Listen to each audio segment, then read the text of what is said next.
So very good morning and a very very warm welcome to all the beautiful aspirants. आप सभी खूबसूरत लोगों का एक बार फिर से बहुत बहुत स्वागत है हमारे इस बेहतरीन से प्लेटफॉर्म पे, जहां पे हम रोजाना करंट अफेयर्स की कुछ बहुत ही इंपॉर्टेंट न्यूज को डिस्कस करते हैं। ठीक है, तो सेशन की तरफ बढ़ूं उससे पहले देख लेते हैं कि आज हम लोग कौन कौन से टॉपिक्स के ऊपर बात करने वाले हैं। तो भैया सबसे पहले नेशनल एंड स्टेट अफेयर्स की न्यूज को डिस्कस करने वाले हैं, इसके बाद इंटरनेशनल अफेयर्स की न्यूज को, फिर स्पोर्ट्स एंड गेम्स की न्यूज को डिस्कस करेंगे, फेस्टिवल्स को डिस्कस करेंगे एंड साथ ही साथ वन लाइनर फॉर्मेट में कुछ मिसलिनियस न्यूज को भी डिस्कस करेंगे। तो बढ़ते हैं आज की पहली न्यूज की तरफ। आई होप आप सभी की प्रिपरेशन बेहतरीन चल रही होगी। ठीक है, तो बढ़ते हैं आज की पहली न्यूज की तरफ। द वेरी फर्स्ट न्यूज आप सभी के सामने है नेशनल एंड स्टेट अफेयर्स से रिलेटेड।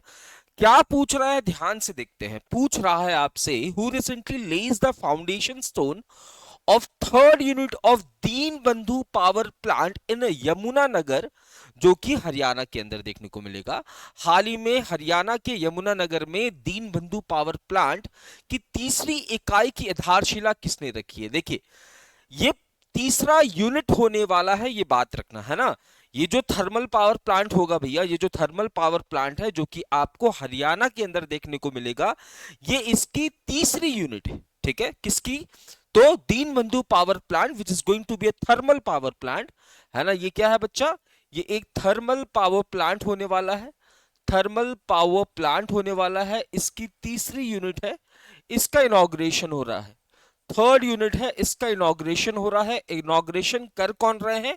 तो याद रहे, इनॉग्रेशन कर रहे हैं नरेंद्र मोदी जी। क्यों भैया? क्योंकि यही विजिट कर रहे थे कहां पे? हरियाणा के अंदर, है ना। नरेंद्र मोदी जी 14 अप्रैल को, है ना, जब हम लोग अंबेडकर जयंती सेलिब्रेट करते हैं, अंबेडकर जयंती सेलिब्रेट करते हैं, उस दिन कहां पे मौजूद थे? तो हरियाणा में मौजूद थे। और इसी वजह से आप देखोगे इन्होंने क्या इनॉग्रेट किया है। तो इन्होंने इनॉग्रेट किया है तीसरा यूनिट एक थर्मल पावर प्लांट का, जिसे हम दीन बंधु पावर प्लांट के नाम से भी जानते हैं। क्लियर है बात? अच्छा, थर्मल पावर प्लांट है तो ये आपके लिए क्या करेगा? ये इलेक्ट्रिसिटी जनरेट करेगा, है ना। क्या करेगा? इलेक्ट्रिसिटी जनरेट करेगा। बात क्लियर है? देखो, भारत अपनी इलेक्ट्रिसिटी की डिमांड सबसे ज्यादा कौन से सोर्स से पूरा करता है सर? तो इलेक्ट्रिसिटी की डिमांड सबसे ज्यादा हम कोल की मदद से करते हैं। अब आप कहोगे सर कोल की मदद से करते हैं, बट कोल तो एक non renewable source of energy, non renewable source of energy है। Non renewable source of energy का मतलब होता है ऐसे रिसोर्सेज, है ना, जिनकी तादाद कम है, एक समय के बाद ये समाप्त हो जाएंगे और इन्हें आप दोबारा से रिन्यू नहीं कर पाओगे।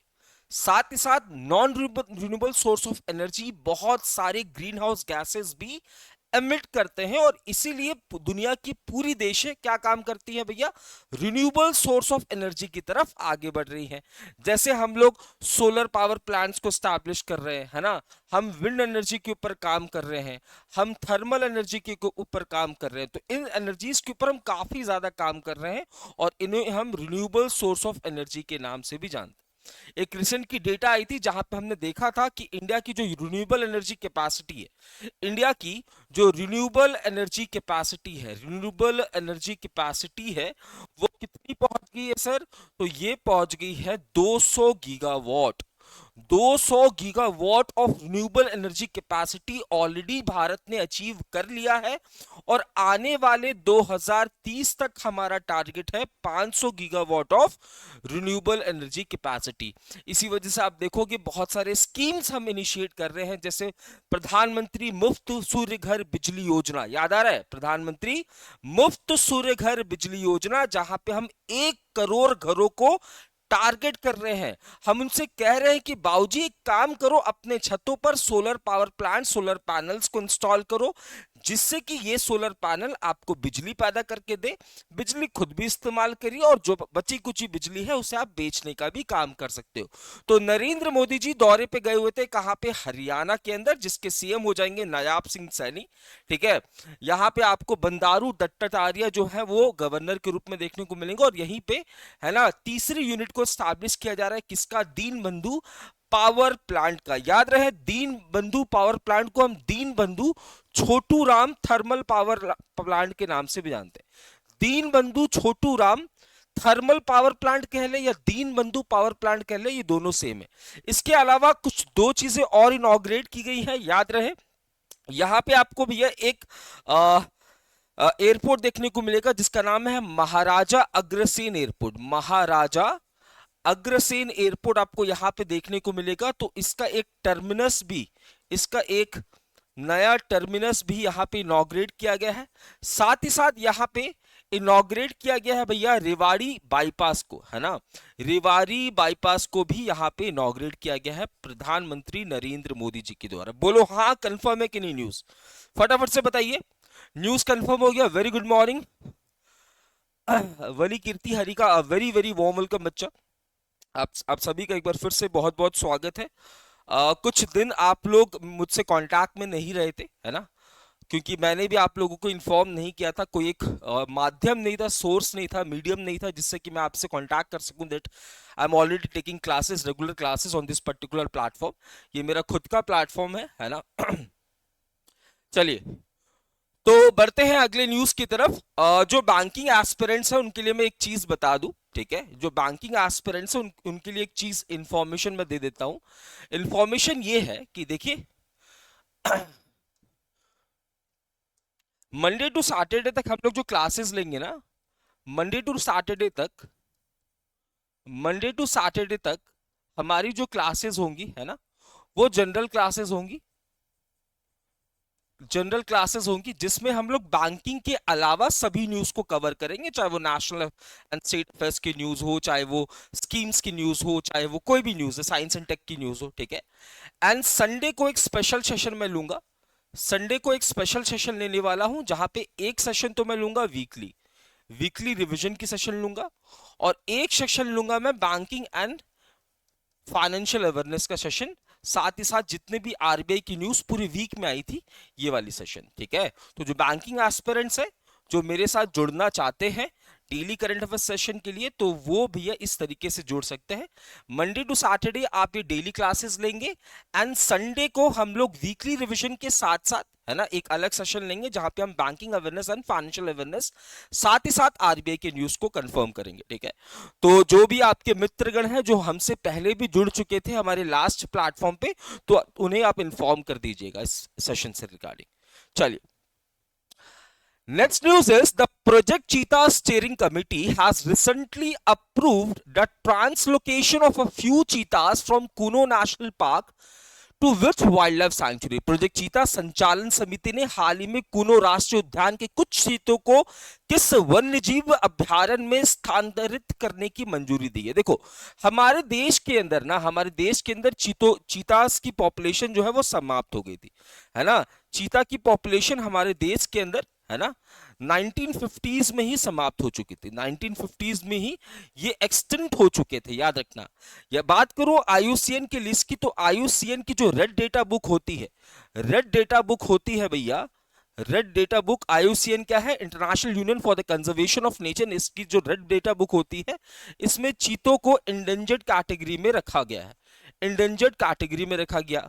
इसके बाद भारत के अंदर एक प्रोजेक्ट आता है जिसे हम प्रोजेक्ट चीता के नाम से जानते हैं। भारत के अंदर आपको एक प्रोजेक्ट देखने को मिलेगा जिसे हम प्रोजेक्ट चीता के नाम से जानते हैं।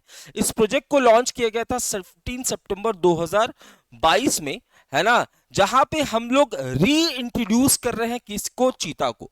चीता को री इंट्रोड्यूस करने का काम कर रहे हैं, चीता को री इंट्रोड्यूस करने का काम कर रहे हैं। तो हमने बोला भैया नामीबिया, आपके यहाँ पे चीतास की वैरायटी बहुत ज्यादा है, साथ ही साथ हमारे पास एक नेशनल पार्क है जो कि मध्य प्रदेश में लोकेटेड है, जिसका नाम है कूनो नेशनल पार्क। इसका जो इन्वायरमेंट है, इसका जो बायोडाइवर्सिटी है, वो चीतास के लिए बेहतर है। तो कूनो नेशनल पार्क में हमने सबसे पहले 8 चीता को मंगवाया, जिसमें से 5 फीमेल थी एंड 3 मेल थे भैया, 3 मेल थे एंड 5 फीमेल थी, ठीक है। आशा वगैरह नाम था इनका, ठीक है। तो चीता को रीइंट्रोड्यूस करने के लिए प्रोजेक्ट चीता को लॉन्च किया गया 17 सितंबर 2022 को, है ना। सबसे पहले हमने चीताज मंगाए कौन से नेशनल पार्क में, तो Kuno national park which is located in Madhya Pradesh. सबसे पहले 5 फीमेल चीता एंड 3 मेल चीतास को बुलाया गया। अब देखिए मध्य प्रदेश के अंदर आपको एक वाइल्ड लाइफ सैंक्चुरी देखने को मिलेगा जिसका नाम है Gandhi Sagar wildlife sanctuary. Madhya Pradesh के अंदर you will see a wildlife sanctuary which we call as Gandhi Sagar wildlife sanctuary, और यहां पे इसे सेकंड घर बनाया जा रहा है, second home to cheetahs, second home to cheetahs, for cheetahs. ठीक है, तो चीतास के लिए जो सेकंड घर बनाया जा रहा है वो कौन सा होने वाला है, Gandhi Sagar wild life sanctuary. तो कुछ चीताओं को कूनो नेशनल पार्क से शिफ्ट कराकर कहां पर लाया जा रहा है, तो Gandhi Sagar wildlife sanctuary में यहां पे शिफ्ट कराया जा रहा है, याद रहे। ठीक है, अगर मैं Gandhi Sagar wildlife sanctuary की बात करूं तो 1974 में ये स्टैब्लिश हो रहा है। एग्जाम में आपसे क्वेश्चन नहीं पूछेगा, बट अगर पूछ ले तो मंदसौर और नीमच डिस्ट्रिक्ट लिख लो ना, मंदसौर, मंदसौर एंड नीमच डिस्ट्रिक्ट कहां की, मध्य प्रदेश की, ये इसका लोकेशन होने वाला है। चलिए अगली न्यूज की तरफ बढ़ते हैं। The very next news is which state is set to become country's first digital literate state?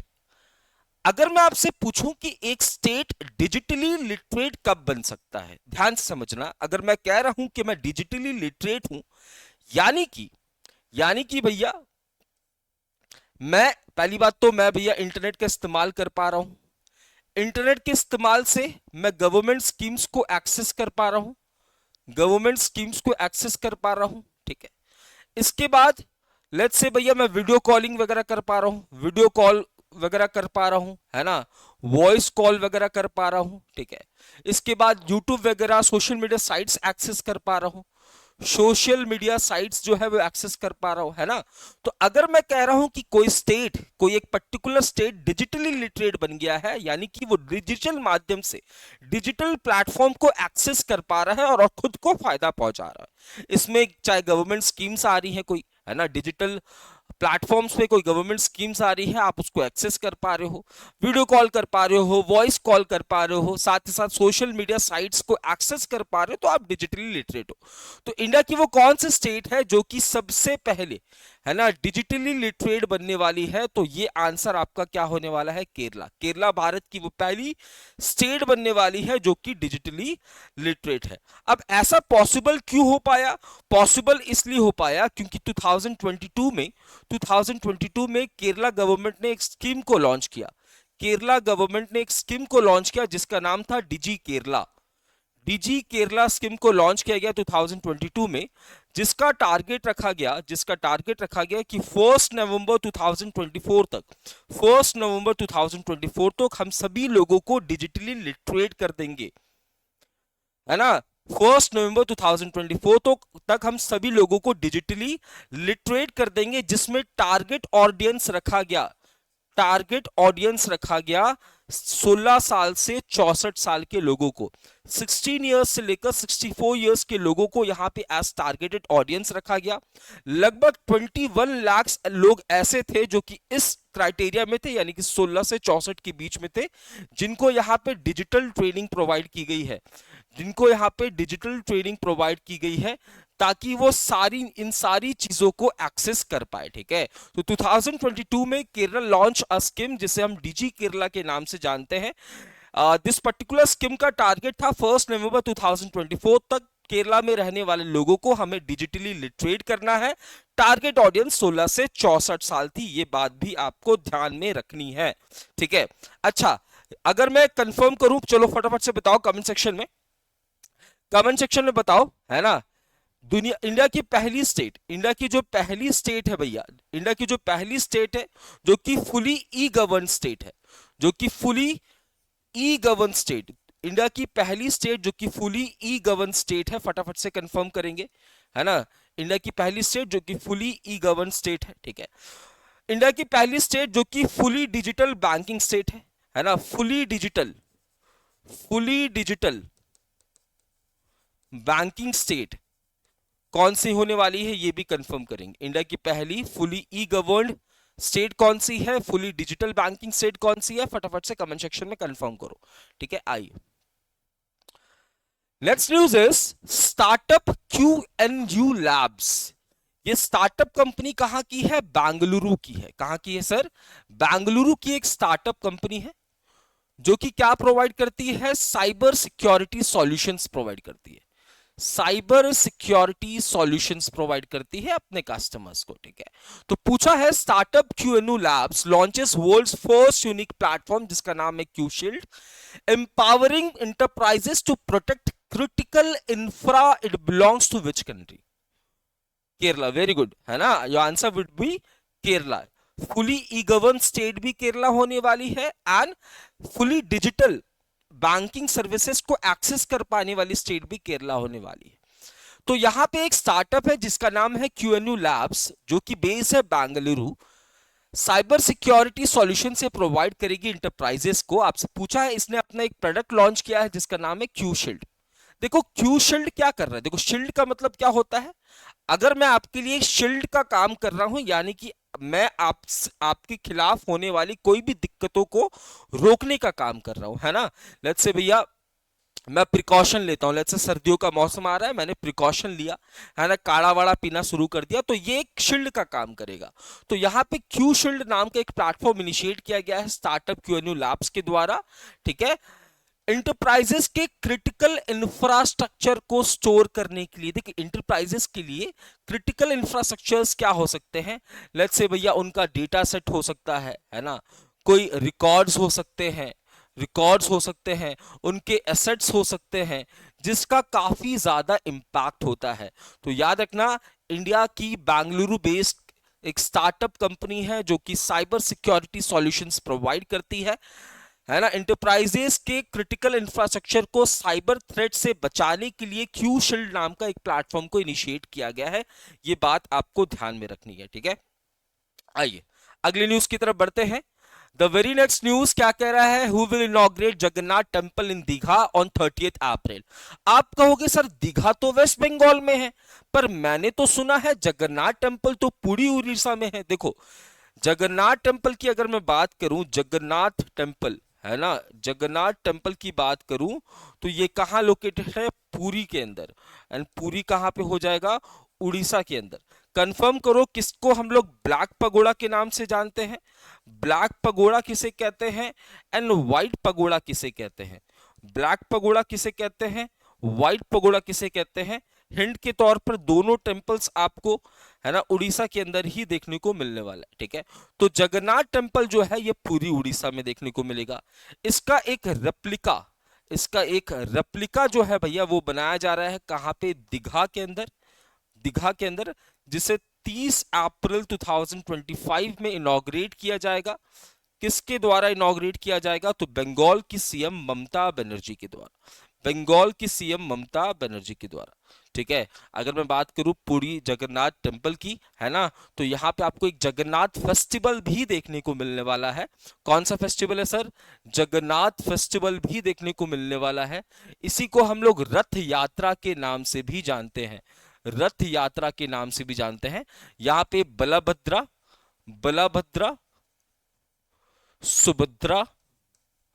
Subhadra and Lord Jagannath ji की पूजा की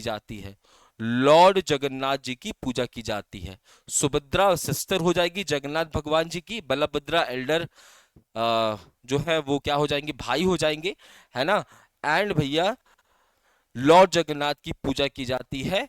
जगन्नाथ टेम्पल पुरी के अंदर लोकेटेड आपको देखने को मिलेगा। Yes, black pagoda Konark sun temple and Jagannath temple white pagoda, very good, ठीक है। तो यहाँ पे याद रखना जगन्नाथ टेम्पल, है ना, ये सेम टेम्पल होने वाला है जो कि लोकेटेड है पूरी उड़ीसा के अंदर। इसकी एक रेप्लिका है जो कि इनॉग्रेट की जाएगी on 30th April 2025 by the CM of West Bengal. क्या नाम है इनका, ममता बनर्जी नाम है इनका, ठीक है। आइए अगली न्यूज की तरफ बढ़ते हैं। ये रेप्लिका आपको देखने को मिल रहा है, ये ममता बनर्जी हमारी दीदी। Next news is which state recently launched Bhu Bharati portal to ensure land security and transparency। ध्यान से समझना, देखिए अभी हमने एक न्यूज को डिस्कस किया था जिसका नाम है स्वामित्व स्कीम, याद आ रहा है, स्वामित्व स्कीम। ये स्कीम इनिशिएट किया गया था 2021 में। स्कीम का मोटिव क्या था, स्कीम का मोटिव था, है ना, प्रॉपर्टी कार्ड्स डिस्ट्रीब्यूट करना, प्रॉपर्टी कार्ड्स आप तक पहुंच जाए। लेट्स से मेरी कोई एक प्रॉपर्टी है, अब गांव में बहुत ज्यादा क्या होता है, गांव में प्रॉपर्टी को लेकर काफी ज्यादा डिस्प्यूट्स होते हैं। अब लेट्स से ये प्रॉपर्टी है, इसमें वलाकृति ने बोला कि सर ये प्रॉपर्टी तो मेरी है, मैंने बोला ये प्रॉपर्टी मेरी है, ठीक है। अब ये दोनों प्रॉपर्टी को, इन दोनों के बीच में क्या हुआ, डिस्प्यूट हुआ। डिस्प्यूट कहां चला गया, कोर्ट में चला गया। अब कोर्ट में कब डिसीजंस आएगा, कब नहीं आएगा, ये तो हमें नहीं पता है। अब ये जो प्रॉपर्टी थी, लेट्स से वलाकृति की ये प्रॉपर्टी है, मैं तो फर्जी आदमी हूं, मैंने तो भैया मेरी कोई इन्फ्लुएंशियल पावर्स थी, मैंने कुछ डुप्लीकेट जो है डॉक्यूमेंट्स बना लिया और यहां पे अपने आप को मैं इसका ओनर जो है वो बता रहा हूं, ठीक है। तो वलाकृति ओरिजिनल इसकी क्या थी भैया, इसलिए इसकी ओरिजिनल ओनर थी।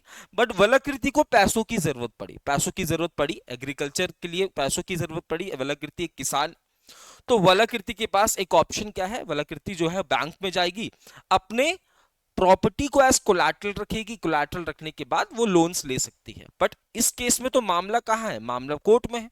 तो क्या इस लैंड को एज कोलैटरल रख के आप लोन ले पाओगे, नहीं ले पाओगे। तो यहां पे भैया गवर्नमेंट ऑफ इंडिया ने 2018 में स्वामित्व स्कीम को लॉन्च किया गया, जिसका मकसद था लोगों को उनके प्रॉपर्टी राइट्स दिलाना, जिसमें हम लोग प्रॉपर्टी कार्ड्स डिस्ट्रीब्यूट कर रहे थे, जिसमें हम लोग प्रॉपर्टी कार्ड्स डिस्ट्रीब्यूट कर रहे थे। ठीक ऐसा ही, ठीक एक ऐसा ही इनिशिएटिव जो है वो किसने लॉन्च किया था, तेलंगाना गवर्नमेंट ने लॉन्च किया था। तेलंगाना गवर्नमेंट ने 2022 में एक इनिशिएटिव को लॉन्च किया था, जिसके तहत एक पोर्टल लॉन्च किया गया था, फटाफट से कंफर्म करो उस पोर्टल का नाम क्या है, फटाफट से कंफर्म करो उस पोर्टल का नाम क्या है, जल्दी से।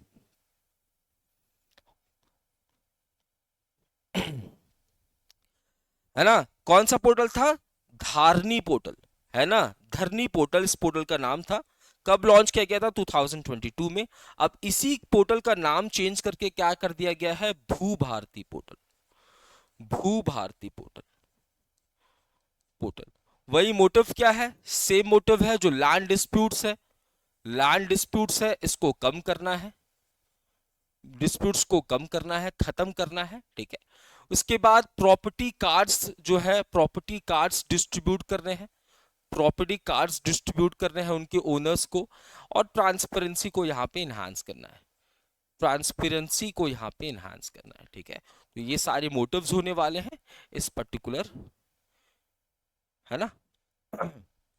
ठीक है, तो 2022 में तेलंगाना गवर्नमेंट ने धरनी पोर्टल को लॉन्च किया था, सॉरी 2022 नहीं 2020 कर लो इसको, सॉरी 2020 में से लॉन्च किया गया था, है ना, जिसका नाम चेंज करके भू भारती पोर्टल कर दिया गया है। मोटिव ये होने वाला है, Telangana is going to be the right answer, very good. एक ही व्यक्ति का आंसर आ रहा है, बाकी लोग क्या कर रहे हो भैया। चलो अगली न्यूज की तरफ बढ़ते हैं। The very next news international affairs से है, कह रहा है how many countries has recently agreed on world's first global carbon tax on shipping industry. ध्यान से समझना इस न्यूज को, बहुत ज्यादा इंपॉर्टेंट न्यूज है ना, स्टार कर लो भैया। एक रिपोर्ट ने बताया कि दुनिया की जो शिपिंग इंडस्ट्री है ना, दुनिया की जो शिपिंग इंडस्ट्री है वो of the total green house gas emitted, of the total green house gas emitted, इसका 3% कंट्रीब्यूट करती है। बहुत बड़ी बात है ये। मैंने क्या कहा, अगर पूरी दुनिया में annually 100 green house gases emit होते हैं तो उसमें से 3% green house gases shipping industry की वजह से होता है, ठीक है। तो भैया ये 3% बहुत ज्यादा वैल्यू रखता है। ग्रीन हाउस गैसेस क्या होते हैं भैया, जैसे कार्बन डाइऑक्साइड हो गया, नाइट्रस ऑक्साइड हो गया, है ना, उसके बाद क्लोरोफ्लोरोकार्बन हो गया, वाटर वेपर हो गया, ये सारे ग्रीन हाउस गैसेस है जो कि ओजोन लेयर के लिए भी खतरनाक है। एंड साथ ही साथ जो ये क्लाइमेट चेंज हो रहा है, या जो हमारा टारगेट है पेरिस एग्रीमेंट वाला कि प्री इंडस्ट्रियल लेवल पे ग्लोबल टेम्परेचर को 1.5 डिग्री सेल्सियस रखना है, और नहीं हो पाया तो 2 डिग्री सेल्सियस के नीचे तो रखना ही है ना, जिसके तहत 2024 सबसे गर्म साल था, है ना, पहली बार हुआ था जब ग्लोबल टेम्परेचर 1.5 डिग्री सेल्सियस को एक्सीड किया था। तो ग्रीन हाउस गैस अगर 100 एमिट हो रहा है पूरे साल में, 3% कंट्रीब्यूशन है शिपिंग इंडस्ट्री का। तो यहां बोला गया कि भैया देखो, 2028 के बाद अगर आप शिपिंग इंडस्ट्रीज में इन्वॉल्व हो तो भैया या तो क्या करें आप, या तो ग्रीनर ग्रीनर फ्यूल को इस्तेमाल करें, है ना, ग्रीनर फ्यूल का इस्तेमाल करें, मतलब एक ऐसे फ्यूल का इस्तेमाल करें जो ग्रीन हाउस गैसेस अमिट ना करता हो। और या फिर आपको क्या काम करना है, 100 US डॉलर से लेकर 360 US डॉलर तक आपको पेनल्टी पे करना पड़ेगा, है ना। 100 US डॉलर से लेकर 360 US डॉलर तक आपको पेनल्टी पे करना पड़ेगा पर टन ऑफ पर टन्स ऑफ CO2 एमिटेड। बात समझ रहे हो? या तो भैया आप क्लीनर फ्यूल का इस्तेमाल करें, और या तो 100 US डॉलर से लेकर 380 US डॉलर का पेनल्टी पे करें जितने भी CO2 पर टन जो है वो एमिट किए जा रहे हैं। ठीक है, ये इंप्लीमेंट हो जाएगा 2028 तक। इसके लिए भी कितने कंट्रीज ने यहाँ पे साइन कर दिया है, तो इंडिया को मिलाकर, है ना, including India 63 countries, including India 63 countries. Simple सी न्यूज थी बट समझना जरूरी था, सिंपल सी न्यूज थी, समझना जरूरी था कि 2028 के बाद अगर आप शिपिंग इंडस्ट्री से बिलोंग करते हैं, कोई भी कंट्री, कोई भी फर्म, कोई भी कंपनी, तो या तो आप ग्रीन फ्यूल का इस्तेमाल करें, ठीक है, जैसे इलेक्ट्रिसिटी वगैरह का इस्तेमाल करें, और या फिर आपको क्या करना है, आपको पेनल्टी पे करनी है, क्योंकि भैया जो ग्रीन हाउस गैस अमिट हो रहा है इसको काउंटर बैलेंस करना जरूरी है। तो काउंटर बैलेंस करने के लिए मेरे पास फंड होना चाहिए, तो फंड होगा 100 US डॉलर से लेकर 380 US डॉलर, है ना, पर टन ऑफ CO2 एमिटेड। इस हिसाब से आपको खर्चा करना है, ठीक है, इस हिसाब से आपको फंडिंग प्रोवाइड करनी है। 63 ऐसे कंट्रीज है जिन्होंने इस पे साइन किया है, इंडिया इंक्लूड होने वाला है, ये बात भी ध्यान में रखनी है। चलिए नेक्स्ट न्यूज की तरफ बढ़ते हैं। स्पोर्ट्स एंड गेम्स की बात हो रही है, तो who recently wins freestyle chess grand slam 2025 title. देखो ये ना एक सिंगल इवेंट है बट लंबे समय तक चलेगा, है ना। फरवरी 2025 में ये शुरू हुआ है और ये दिसंबर 2025 तक चलने वाला है। बहुत सारे देशों में होगा ये, है ना, बहुत सारे देशों में ये कंडक्ट किया जाएगा, है ना।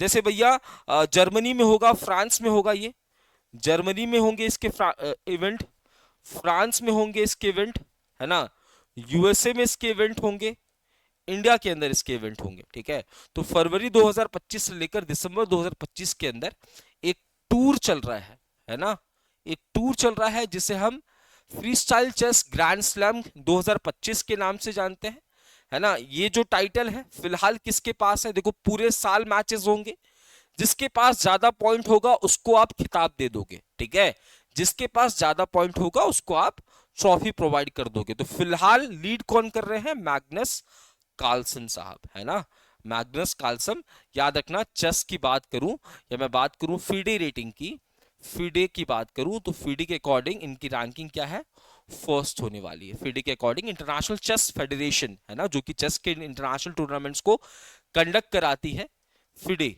International chess federation 1924 Lausanne Switzerland, ठीक है, लॉसेन स्विट्जरलैंड में इसका हेडक्वार्टर है, याद रखना, ठीक है। आर कैंडी इसके क्या है भैया, आर कैंडी इसके प्रेसिडेंट कह लो, आर कैंडी इसके क्या हो जाएंगे, चेयरपर्सन कह लो, चेयरमैन हो जाएंगे, है ना।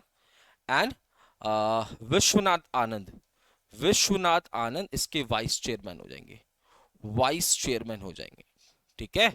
फीडे क्लियर है, मैग्नस कार्लसन, ठीक है, नॉर्वे के मैग्नस कार्लसन, ये वही मैग्नस कार्लसन है जो कि 2010 से लेकर 2021-22 तक, है ना, ठीक है, ये टाइटल को होल्ड रखते हैं, वर्ल्ड चैंपियन के टाइटल को होल्ड रखते हैं, वर्ल्ड चैंपियन के टाइटल को ये होल्ड रखते हैं, ठीक है। और इसके बाद ऐसा नहीं है कि हार गए थे, है ना, हारे नहीं थे, इन्होंने कॉम्पीट ही नहीं किया था। मेरे पास अगर कोई टाइटल है तो हर साल, है ना, मुझे इस टाइटल को प्रेजेंट करना पड़ेगा कंपटीशन के लिए, ठीक है, कंपटीशन के लिए मुझे इस टाइटल को प्रेजेंट करना पड़ेगा, पर ये पार्टिसिपेट ही नहीं कर रहे हैं।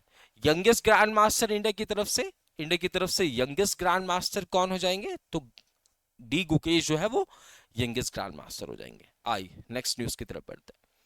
Who has been recently named at ICC Men's Player of the Month for March 2025? मार्च 2025 के लिए ICC men's player of the month का अवार्ड किसको मिल रहा है? श्रेयस अय्यर को मिल रहा है। ठीक है, इसके बाद अगर मैं बात करूं, ये मार्च वाला है ना, मार्च वाला है, अप्रैल में दिया जा रहा है। ठीक है, ये फेब वाला है, मार्च में दिया गया। ये जनवरी वाला है, फेब में दिया गया। और ये दिसंबर वाला है, जनवरी में दिया गया। ठीक है, और श्रेयस अय्यर के साथ विमेन में आपको देखो जॉर्जिया वॉल देखने को मिलेंगी। ठीक है, तो player of the month Georgia Wall and Shreyas Iyer. आइए, festivals of India, Palm Sunday का सेलिब्रेशन ना, पाम संडे का सेलिब्रेशन जो है ये क्रिश्चियंस करते हैं, है ना, क्रिश्चियंस कर रहे हैं। ठीक है, क्रिश्चियंस कर रहे हैं। तो यहाँ पे क्या होता है, यहाँ पे सेलिब्रेशन कैसे होता है? तो पहले तो पाम लीव्स को जो है हवा में ऐसे ऐसे हवा में ऐसे ऐसे किया जाता है। ठीक है, दूसरा इसका सेलिब्रेशन इस वजह से होता है, कहा जाता है कि जो जीसस क्राइस्ट है, जो जीसस क्राइस्ट है भैया, वो जेरूसलम में जिस दिन एंटर कर रहे हैं, जेरूसलम में जिस दिन एंटर कर रहे हैं, उसी दिन को हम लोग भैया पाम संडे के रूप में सेलिब्रेट करते हैं। ठीक है, तो मिजोरम के अंदर सेलिब्रेशन हुआ किसका? पाम संडे का। इसका सेलिब्रेशन इसलिए होता है क्योंकि कहा जाता है कि इसी दिन जीसस क्राइस्ट जो है वो जेरूसलम में एंटर करते हैं। इसके अंदर हम लोग पाम लीव्स को हवा में ऐसे ऐसे फहराते हैं। ठीक है, ये बात ध्यान में रखना। अब मिसलिनियस न्यूज को डिस्कस कर लेते हैं। हिमाचल प्रदेश फाउंडेशन डे 15 अप्रैल को सेलिब्रेट किया गया। ठीक है, इसके बाद लगातार 14वीं साल ऐसी हो रही है जब हमने देखा कि जापान की पॉपुलेशन लगातार कम होती जा रही है ना। जापान के अंदर जो बुजुर्गों की पॉपुलेशन है वो तो लगातार बढ़ती जा रही है, बट जो यंगस्टर्स इनकी पॉपुलेशन कम होती जा रही है। अब देखो, किसी भी देश के लिए ना, अगर एल्डर पॉपुलेशन ज्यादा है तो ये लाइबिलिटी है उस देश के लिए। अगर मेरे देश में 60 साल से उम्र के ज्यादा लोग पाए जा रहे हैं, है ना, तो ये लाइबिलिटी हो जाएगी, क्योंकि वो इकोनॉमिक ग्रोथ में या जीडीपी के अंदर कोई भी कंट्रीब्यूशन नहीं कर रहे हैं। साथ ही साथ जो बुजुर्ग है वो अपने साथ एक लाइबिलिटी भी लाते हैं। कैसी लाइबिलिटी? बुजुर्ग ज्यादा बीमार होंगे तो हेल्थ एक्सपेंसेस भी ज्यादा हो जाएंगे। ठीक है, इसके बाद जेफ बेजोस की भैया एक प्राइवेट स्पेस कंपनी है जिसका नाम है ब्लू ओरिजिन। ठीक है, इसने 60 साल के बाद आप देखोगे ऑल वुमेन क्रू को भेजा था यहाँ पे स्पेस में, है ना, जो कि वापस आ रही है। इसमें उनकी गर्लफ्रेंड वगैरह महिला मित्र भी थी, एंड यहाँ पे कैटी पेरी भी थे जो कि सिंगर है यूएसए की। ठीक है, next is Indian state of Meghalaya has recently been granted GI tag for its Ryndia silk and Khasi handloom products. तो यहाँ पे देखिए मेघालय के अंदर दो ऐसे प्रोडक्ट्स हैं जिन्हें यहाँ पे जीआई टैग मिल रहा है। जीआई टैग से रिलेटेड बातें हमने बहुत बार की हैं। इसके लिए एक्ट आता है 1999 में, एक्ट इंप्लीमेंट होता है 2003 के अंदर। ठीक है, एंड पहली प्रोडक्ट जिसे जीआई टैग मिला था वो कौन सी थी? दार्जिलिंग टी। कौन सी थी? दार्जिलिंग टी, है ना। जीआई टैग के लिए ऑफिस कहां पे हो जाएगा? चेन्नई, तमिलनाडु के अंदर हो जाएगा। कितने सालों के लिए जीआई टैग मिलता है? 10 सालों के लिए। मोस्ट जीआई टैग किसके पास है? Uttar Pradesh followed by Tamil Nadu. ठीक है, अभी रिसेंटली उत्तर प्रदेश के दौरे पे गए हुए थे, है ना, कौन? प्रधानमंत्री नरेंद्र मोदी। और यहाँ पे 21 जीआई टैग जो है वो दिए गए हैं, वो कल के न्यूज में हम लोग डिस्कस करेंगे। ठीक है, next news is virtual Dalit literary award जो है पी सिवा कमी को यहाँ पे दिया जा रहा है। ठीक है, किस लिए भैया?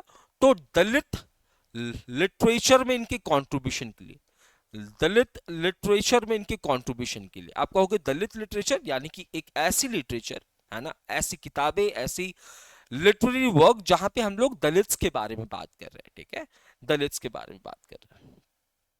So this was the news. I hope आप सभी को न्यूज समझ में आ गया होगा। ठीक है, हम कोशिश ये कर रहे हैं कि सेशन को क्रिस्प रखें, है ना, और छोटा भी रखें। ठीक है, तो बहुत बड़ा सेशन नहीं होगा, आधे घंटे से पहले ही हमारे सेशन जो है वो कंप्लीट हो जाएंगे। फिर से मैं एक बात बता दूं, जो जनरल एग्जाम्स की प्रिपरेशन कर रहे हैं वो मेरे साथ मंडे टू सैटरडे जुड़ सकते हैं सुबह 8 बजे। सुबह 8 बजे आप जुड़ सकते हो। ठीक है, साथ ही साथ संडे को हम लोग एक रिवीजन सेशन भी देखेंगे, रिवीजन सेशन भी देखेंगे। और जो बैंकिंग एस्पिरेंट्स हैं उनको ये वाला सेशन लेना है। साथ ही साथ संडे को हम लोग एक स्पेशल सेशन लेके आएंगे जहां पे हम लोग वीक के पूरे सभी banking awareness and financial awareness के न्यूज कंसेप्ट के साथ, है ना। लगभग 2-2.5 घंटे का ये सेशन होगा, banking awareness plus financial awareness plus RBI के न्यूज को डिस्कस करेंगे। तो बैंकिंग वाले इस वाले सेशन से जुड़ जाएंगे, और जो बाकी एग्जाम्स की प्रिपरेशन कर रहे हैं वो इस सेशन से जुड़ जाने वाले हैं, ठीक है। तो यहां तक आज के सेशन को रखते हैं, मिलते हैं कल सुबह 8 बजे। तब तक के लिए मैं शिवम सिंह अलविदा लेता हूं। जो भी फ्रेंड्स हैं आपके जो कि ऑलरेडी मुझसे कनेक्टेड थे किसी और प्लेटफॉर्म पे, जो कि इस प्लेटफॉर्म पे अब तक नहीं पहुंच पाए, तो उनसे आप एक बार कांटेक्ट करके प्लीज, अगर आपको लगता है कि आपको बेनिफिट मिलता है हमारे सेशन से, तो आप इन्हें इन्फॉर्म कर सकते हैं। जय हिंद, जय Bharat. Thank you so much, वलाकृति।